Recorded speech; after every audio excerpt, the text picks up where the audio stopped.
We're here today to talk about a subject that lots of people have questions about. I get questions in my column and just in my business all the time from folks who are going through a divorce, who have lots of questions about home ownership and how to deal with that with their divorce proceedings.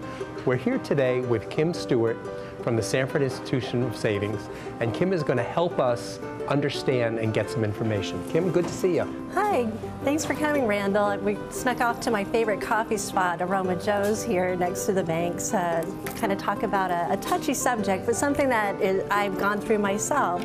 And the important thing is we just want to help educate borrowers who might be going through or getting ready to go through a divorce and understanding the importance of their obligations, whether they currently own a home or they're looking to position themselves to purchase a home.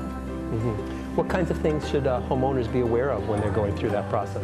Well, a lot of it is about your legal liability. If you are on the deed to the property and you sign the mortgage note, that makes you obligated for repayment. And a lot of times we'll see in a divorce judgment that the judge has set aside the property to one party or the other, and that doesn't release you from the obligation of repayment of that note. So the best thing that we suggest is they either refinance or pay the obligation off so that the parties separate with their own debt and obligation. Good. What kinds of things should people be looking out for when they're going through this process? Well, I hate to do it, but a worst case scenario would be if parties did not get release from the obligation, but yet they deeded the property over and the other party stops making the payments. So now it's impacting your credit report. If it goes on to a foreclosure or a short sale, that too is going to impact. So you're going to live with that obligation and whatever that outcome and result is. I can't emphasize enough how important it is to get release from the obligation if you're not going to stay in the home.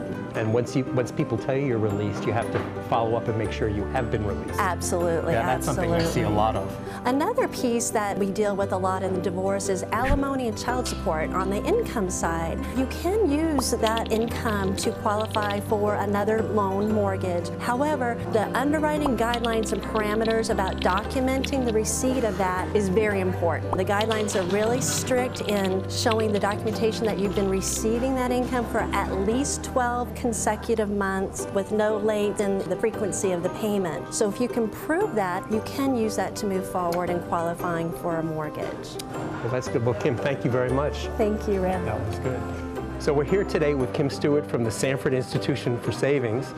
And the world of divorce is very complicated, but you can give Kim a call to talk about your home ownership issues, your legal issues with home ownership, and she can clarify them for you.